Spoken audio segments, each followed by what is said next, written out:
I never believed in urban legends. Ghost stories, cursed places, whispered tales passed down from locals. I always thought they were just exaggerations.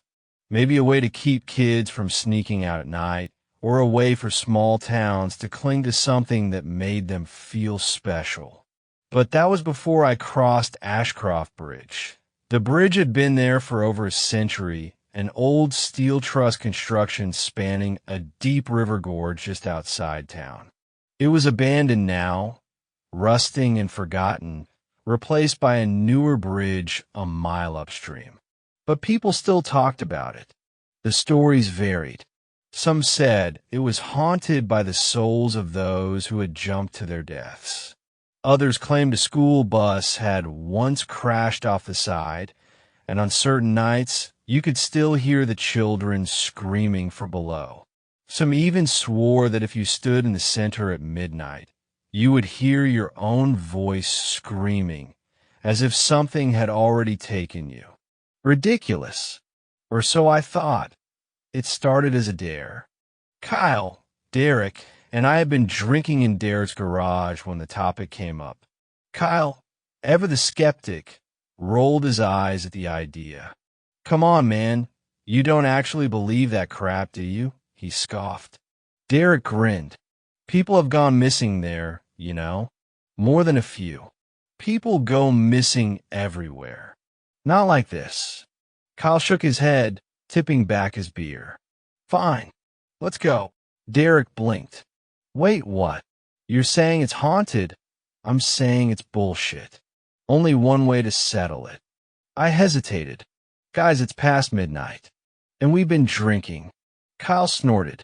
What scared? I wasn't scared.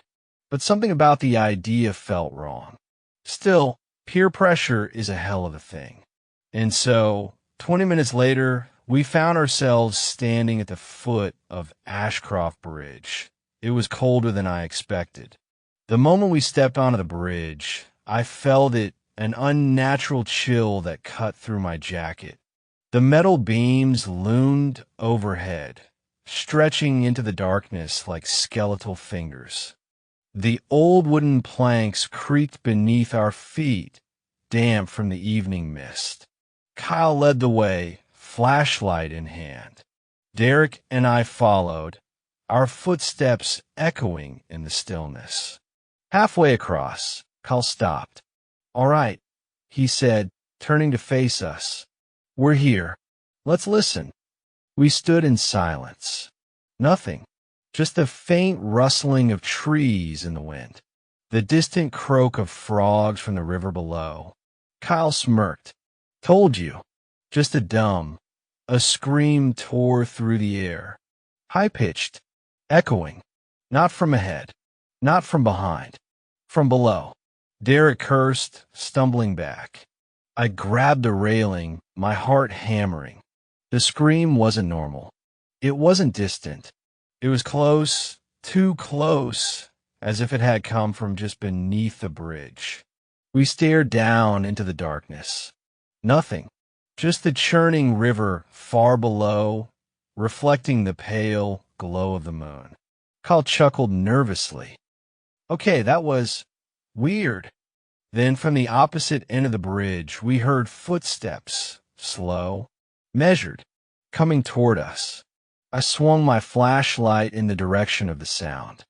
The beam cut through the mist, illuminating the empty stretch of bridge ahead. Nothing, but the footsteps continued. I gripped Kyle's arm. Dude, the footsteps stopped. And then, directly beside us, another scream. Louder. Deafening. I clamped my hands over my ears, but it didn't help. The sound wasn't just loud. It was inside me, rattling my skull, vibrating through my ribs. And worse, it was Kyle's voice. The moment it stopped, Kyle staggered back, his face pale. What the hell was that? Derek was already moving. We need to go. Now. No arguments. We turned and bolted, our feet pounding against the wood. The bridge groaned beneath us, the metal beams humming as if they were alive. As we near the end, a gust of wind tore through the bridge, carrying with it a chorus of screams, hundreds, overlapping, some shrill, some guttural, all echoing in the night. We didn't look back. We didn't stop running. Not until we reached the car. None of us spoke on the drive back. The silence between us was heavy, thick with something unspoken. Kyle kept glancing at his reflection in the window, his face drawn and tense. Derek just stared ahead, gripping the wheel too tightly. And me? I kept hearing it. The scream. Kyle's scream. As if, for a brief moment, the bridge had stolen his voice. And I had this sickening feeling that it wasn't done with us yet. The drive back to Derek's house was suffocatingly silent. None of us spoke. None of us could.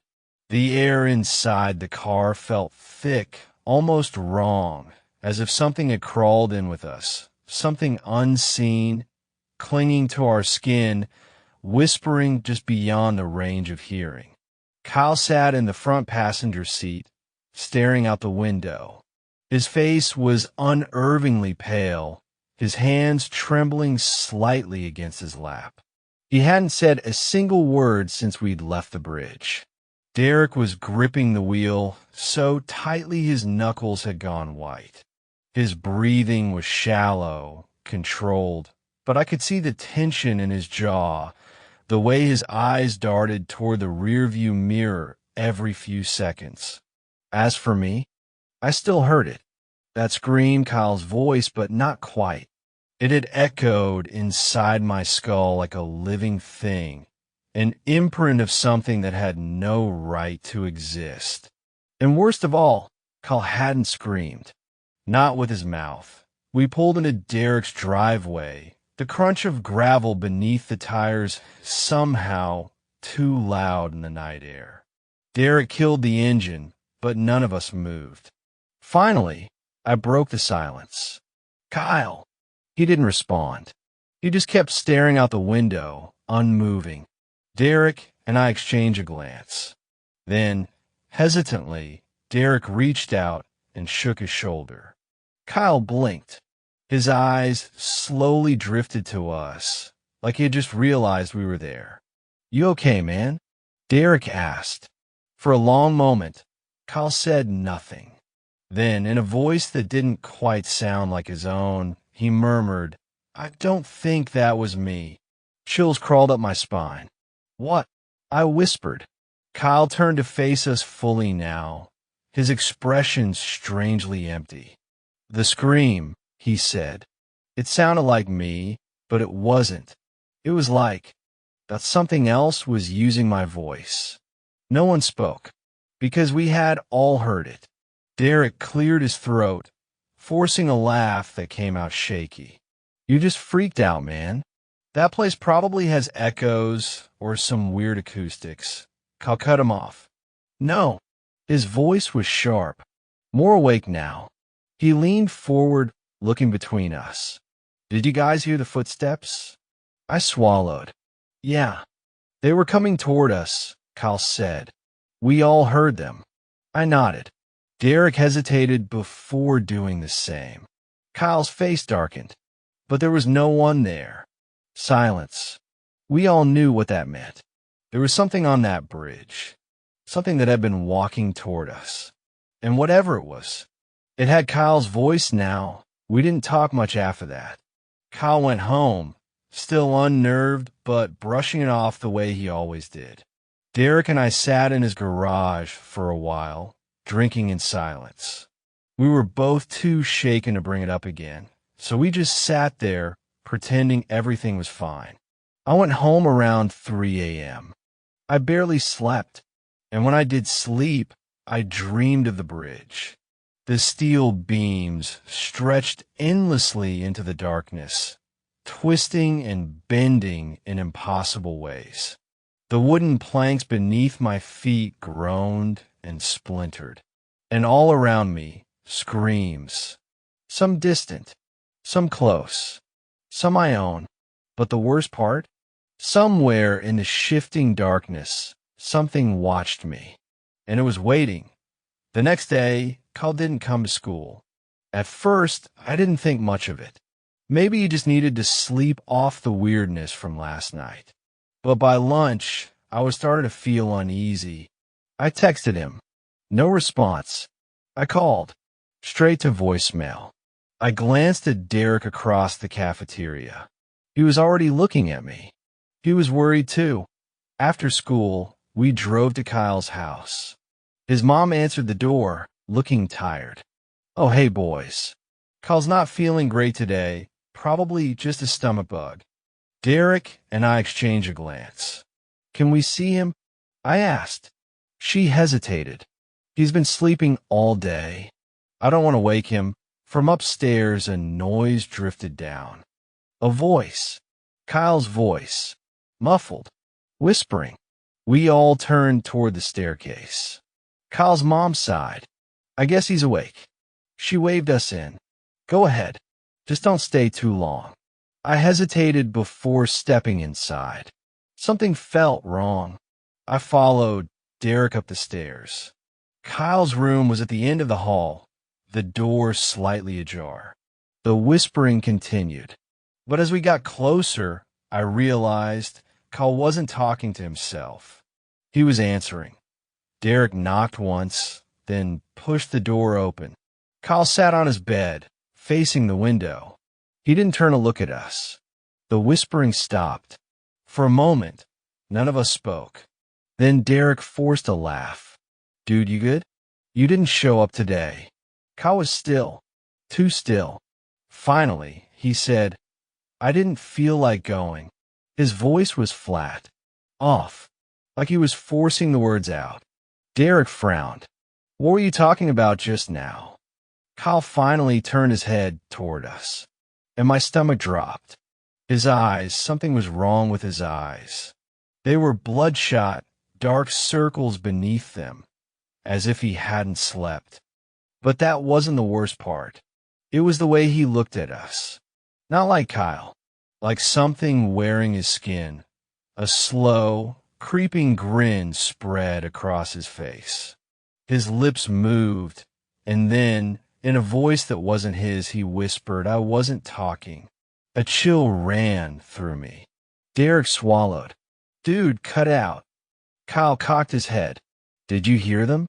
The room felt smaller. Tighter. "Hear what?" I forced out. Kyle's grin widened. "The screams." A cold gust of air blew through the room, though the window was shut. And just for a second, just for a single impossible second, I swear I heard it. The bridge. The metal beams groaning. The footsteps. And beneath it all, a voice. Kyle's voice. Except he was standing right in front of me. And he wasn't speaking. Kyle didn't come to school the next day. Or the day after that.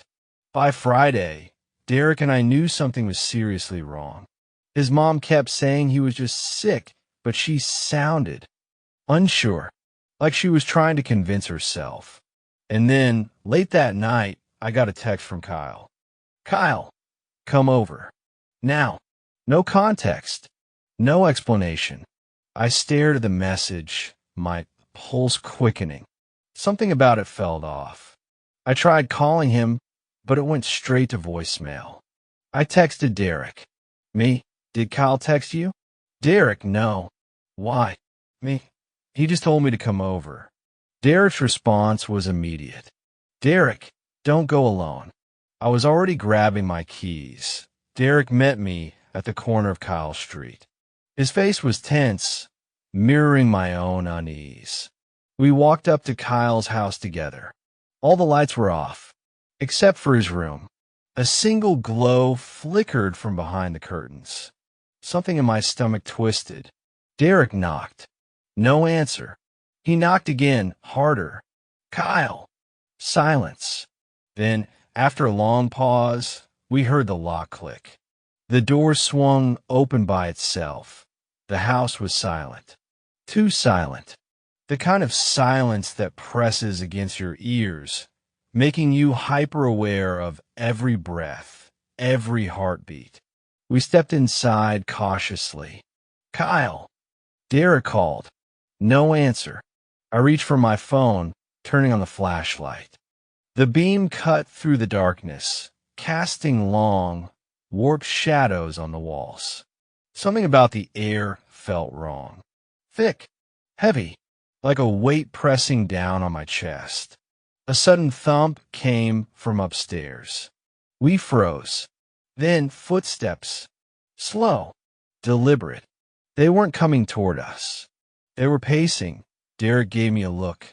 "We shouldn't be here, man." But I was already moving toward the stairs. I don't know why. Maybe it was guilt. Maybe it was fear. Or maybe, deep down, I already knew we were in way too deep to walk away now. We reached the top of the stairs. Kyle's door was open, just a crack. The flickering light seeped through, casting jagged shadows across the hallway. And from inside, a voice. Kyle's voice. Whispering. But he wasn't talking to us. He was answering something. I pushed the door open. Kyle sat on his bed, facing the wall. His body was stiff, shoulders hunched unnaturally. The glow we'd seen from outside came from his computer screen, but the display was just static. He was whispering. I couldn't make out the words. "Kyle." My voice barely sounded like mine. His head twitched. And then, slowly, too slowly, he turned to look at us. My blood went cold. His eyes, they weren't right. Dark circles sunk deep into his face, his pupils too wide, too empty. But the worst part? His lips moved, but the voice that came out wasn't his. "You shouldn't have come." Derek grabbed my arm. "We're leaving." Kyle's head tilted. "He doesn't want you to leave." The way he said it, like someone else was speaking through him, made my stomach turn. Derek took a step back. "Kyle, man, you're scaring us." Kyle let out a choked laugh. Then the lights went out. Total, suffocating darkness. And from the pitch-black room, Kyle's voice whispered, "He knows your name." I grabbed Derek and ran. We bolted down the stairs, nearly tripping in our blind panic. Behind us, Kyle's door slammed shut. We didn't stop until we were outside, gasping for air. The house loomed behind us, silent once more. Derek's hands were shaking. What the fuck was that? I had no answer, because deep down I knew that wasn't Kyle anymore. And whatever had taken his place, it knew who we were. We didn't sleep that night. Derek and I sat in his car, parked in an empty lot, our heads spinning with what we had just seen. Kyle's voice, his eyes, the way he had whispered, "He knows your name." Something was wrong with him. Something unnatural. Derek ran a hand through his hair, his knuckles pale from gripping the steering wheel. "We need to tell someone." I didn't respond. Who would believe us? That a bridge, an old, rusted structure in the middle of nowhere, had changed Kyle? That something came back with us that night. No one would believe it. And worse. What if saying something made it worse? I barely made it through school the next day. Kyle still wasn't there. By lunchtime, Derek and I were sitting in the cafeteria, silent, just pushing food around our trays. The noise around us felt wrong, too loud, too distant, like a scene from a movie we weren't really in. Then I saw her, Emily. She was standing across the cafeteria, staring straight at me. Something about the way she looked at me made my stomach twist, because I could tell she knew something. She found us after lunch. "You saw him, didn't you?" Her voice was low, urgent. I hesitated. "Who?" Emily scoffed, shaking her head. "Don't play dumb, Jake. You know who." Derek and I exchanged a glance. "How do you know about this?" Derek asked. Emily sat down, lowering her voice. "Because I've heard the stories." She swallowed hard. "And because It happened before. My breath caught. She looked down at her hands. 3 years ago, my brother and his friends went to the bridge. A chill ran down my spine. They came back different. I felt like the walls were closing in. Emily's voice was quiet, but I could hear the tremble in it. My brother, Matt, started acting weird. He barely spoke. He wouldn't eat. He stayed in his room for hours, just staring at the wall. Then he started talking to something. She hesitated. My parents thought he was just stressed, that maybe something happened that night, something he didn't want to talk about. Derek and I sat frozen, because we already knew what was coming next. Emily's voice was barely a whisper now. One night, he left. What do you mean left? Derek asked. Emily clenched her jaw. He walked out of the house in the middle of the night. Never came back. The cafeteria felt colder. We searched everywhere, she continued. The police, our neighbors, everyone in town. But there was nothing. No trace of him. No signs of where he went. My mouth was dry. I thought about Kyle. The way he just sat there, whispering in the dark. What about his friends? I asked. Emily hesitated. And then they disappeared too. My stomach dropped. Derek exhaled sharply. All of them. Emily nodded. One by one. Her voice was distant, like she wasn't really talking to us anymore. They all started changing, like something was pulling them away. And then they just left. No signs. No struggle. Just gone. I couldn't breathe, because I knew deep down this was happening again. Kyle was next. And then it would be us. We decided right then we had to go back. To the bridge. To whatever the hell was happening there. Because if we didn't, we'd lose Kyle forever. Just like Emily lost Matt. That night, Derek and I drove back to the bridge. The road was emptier than usual, like the world itself was holding its breath. When we got there, the wind had picked up, howling through the trees. The bridge loomed ahead, rusted and broken, stretching across the black water below. Derek killed the engine. The silence was suffocating. We stepped out of the car, our breath visible in the freezing air. That feeling, the one from the first night, was back. Like we weren't alone. Like something was waiting for us. We walked forward slowly, our footsteps echoing on the old planks. The wind made the bridge creak. I turned my flashlight on, scanning the darkness. Kyle. Nothing. Derek called his name too. Still nothing. And then, from the far end of the bridge, a voice. Low. Hollow. Calling my name. I nearly dropped the flashlight. Because the voice wasn't Kyle's. It wasn't even human. It was layered, distorted, like multiple voices speaking at once. But it knew me. Jake. A shadow moved at the far end of the bridge. Not walking, just drifting, coming closer. Derek grabbed my arm. We need to leave. But I couldn't move. Because the shadow, it looked like Kyle. A sudden scream shattered the silence. A woman's scream. It came from the water below. I spun, aiming my flashlight over the edge. Nothing. But the moment I looked back, the shadow was closer, right at the edge of my light. And this time I could see its face. Kyle's face. But wrong. His mouth was moving, but the voice was still behind us. Calling my name. Over and over. Jake. Jake. Jake. And then Kyle smiled. His eyes, completely black, locked onto mine. And I knew. This wasn't Kyle anymore. Whatever had taken him, it wanted us next. Kyle stood in front of us, or at least what used to be Kyle. His face was stretched into an eerie, unnatural smile, his lips barely moving as the voice continued to whisper my name from somewhere else. Jake, Jake, Jake. The air was thick, suffocating, as if something unseen was pressing down on us, wrapping its cold fingers around our lungs. Derek was trembling beside me.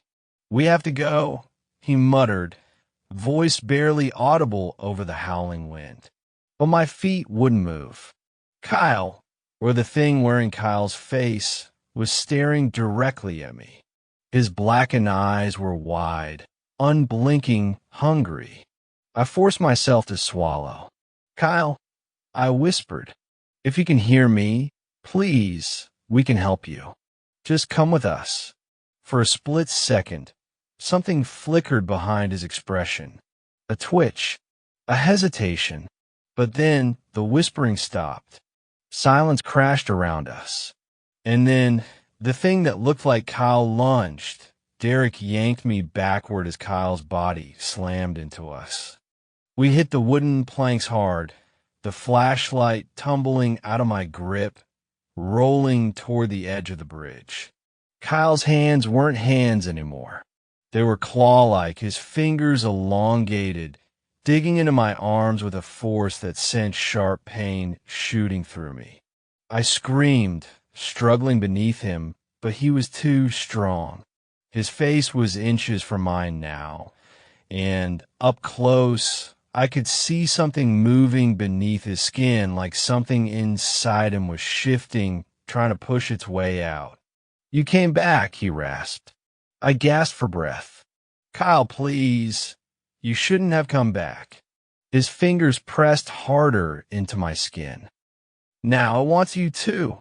Derek reacted fast. He grabbed the flashlight and swung it hard against Kyle's head. A horrible, wet crack rang out, and Kyle's body jerked violently before he collapsed onto the bridge. I scrambled backward, panting. Kyle was still, too still. For a horrible moment, I thought Derek had killed him. But then, slowly, too slowly, Kyle's body began to twitch.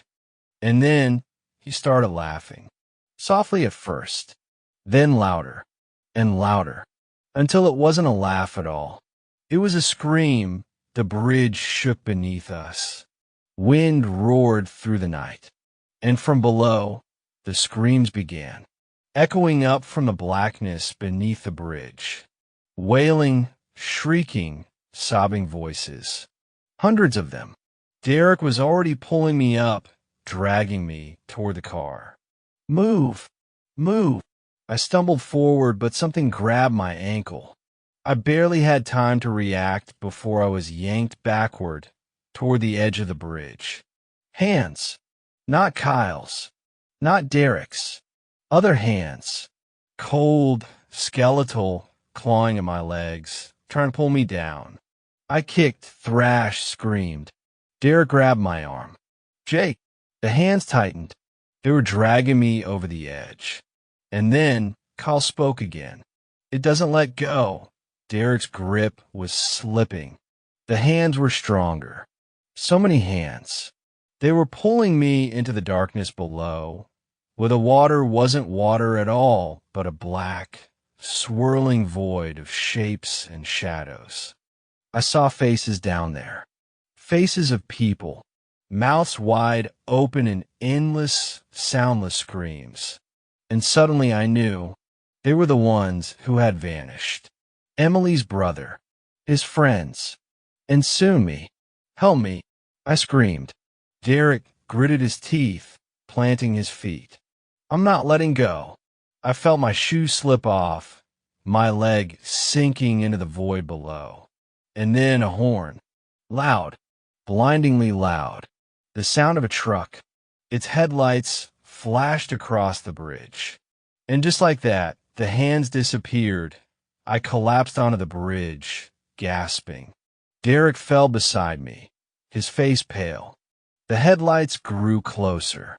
An old truck rumbled toward us, slowing as it neared.